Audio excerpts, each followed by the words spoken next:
Okay, so as you've started to solidify your understanding of tangent planes and partial derivatives, let's take a look at a possible example that incorporates both tangent plane approximations as well as implicit differentiation.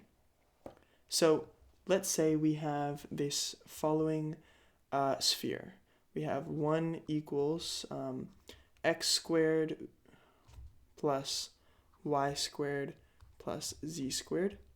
And for those of you quick on your feet, you'll know that this is the unit sphere. So this is just going to look like a casual unit sphere, just sort of coming around, doing its thing. And that usually stipulates a radius of 1. And so the question then is, how can we create a tangent plane at the point at the point root 3, root 3, root 3.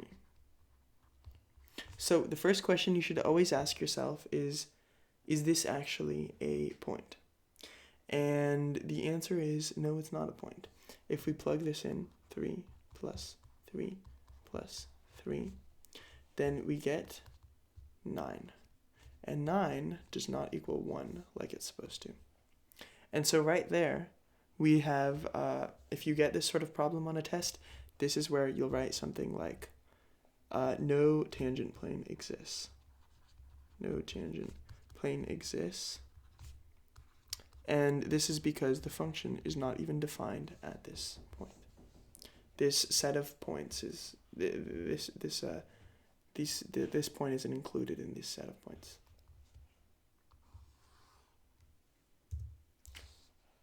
So let's imagine we're given a different question. We want to find the tangent plane at root 1/3, root 1/3, and yes, you guessed it, root 1/3.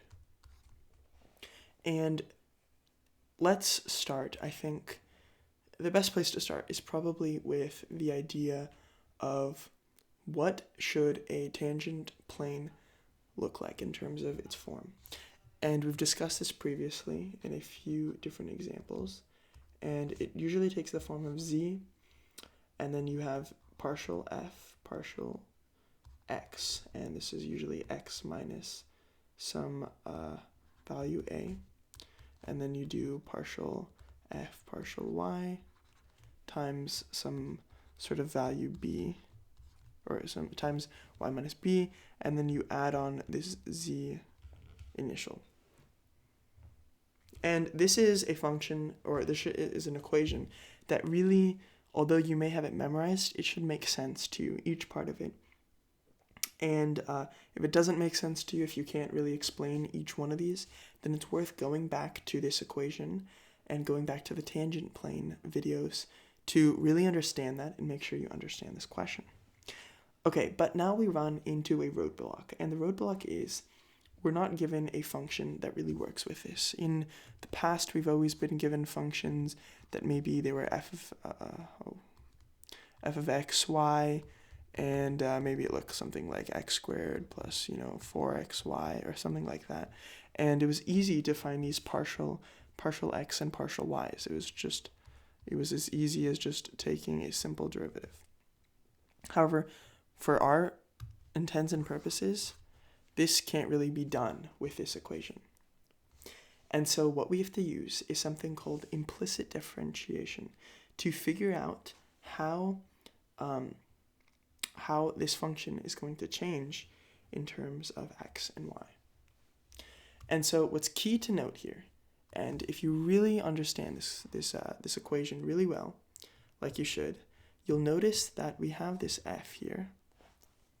Let me actually delete this real quickly first. Oops. Deleting is not one of my strong suits. Okay, so if you'll notice in the past, right, as I was talking about, you have your f of x, y, and that'll be like x squared plus 4xy. And when you're making these equations in the past, the thing that you probably didn't notice, or maybe you did notice, is that this can just be exchanged with z. And so in other words, z equals f, right? It's the same thing. This is just saying that if you want to find what z is at any x and y, you just plug it in and you'll get z, and that's what it's saying here in terms of the graph. It's just, yeah. When you graph, for example, this function, you'll set it equal to z. And so with that in mind, we can actually change up how we're writing this equation. Instead of writing it like this, we can write z partial x minus a, plus, this probably looks very familiar. There's only two small little differences in it. And it's essentially just substituting the fact that we learned previously that if we have a function like we saw in the past, it's just equal to z. And so you'll see here we remove the z, here we remove the z. But that still leaves us with two questions, which is what is partial z partial x, and what is partial z partial y? And that shouldn't be too difficult to find. Using implicit differentiation,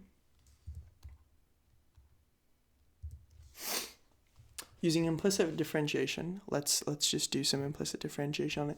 And let's say we're trying to find first partial z partial x. That's what we're trying to find. And so we'll take a partial derivative of this whole entire fat thing. So we'll take it with respect to x. And for this partial derivative we're setting y is constant, and that's important. Y is constant because we don't want to see how y is moving or changing. So we'll do partial 1 and then partial x, and we're going to do x squared plus y squared plus z squared. And this is 0. And then this comes out to 2x, because it's the partial with respect to x. This is a constant, remember? We're treating y as a constant here, so this is just 0. And then this z, we'll take the partial derivative of z, and then we'll essentially do the chain rule with it, and so then we'll have to multiply this by its derivative, which is partial z partial x. And if you'll see at this point, you'll find that if you do some rearranging, if you move this to the other side, you get minus 2x equals 2z partial x. And then from there, you have everything you need to solve for this. And when you solve for it, you get that partial z partial x equals negative 2x over 2z.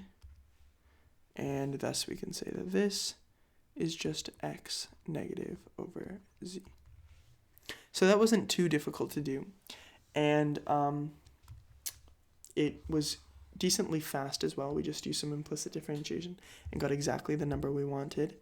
And the second part of this would be to find that same implicit, using implicit differentiation, find partial z partial y.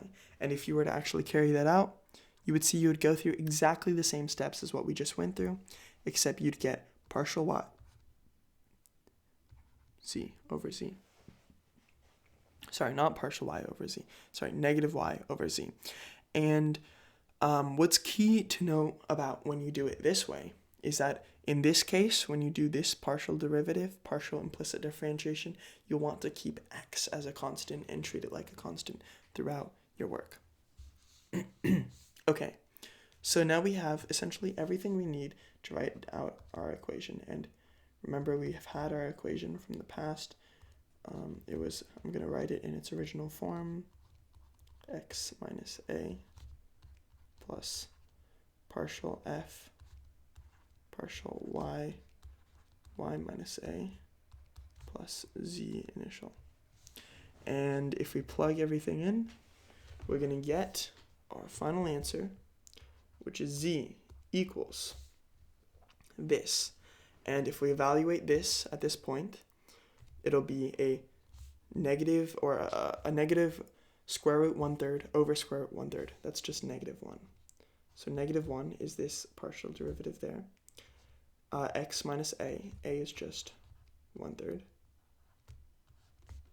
Then we'll do the same thing we'll evaluate this at this point. We get -1 again, y minus the point that we're looking at, and then plus z0, which is just root 1/3. So with all of that done, this here is our equation. It's unsimplified, but it is our equation for the tangent plane to this sphere at the point root 1/3, root 1/3, root 1/3. Okay, thanks for watching.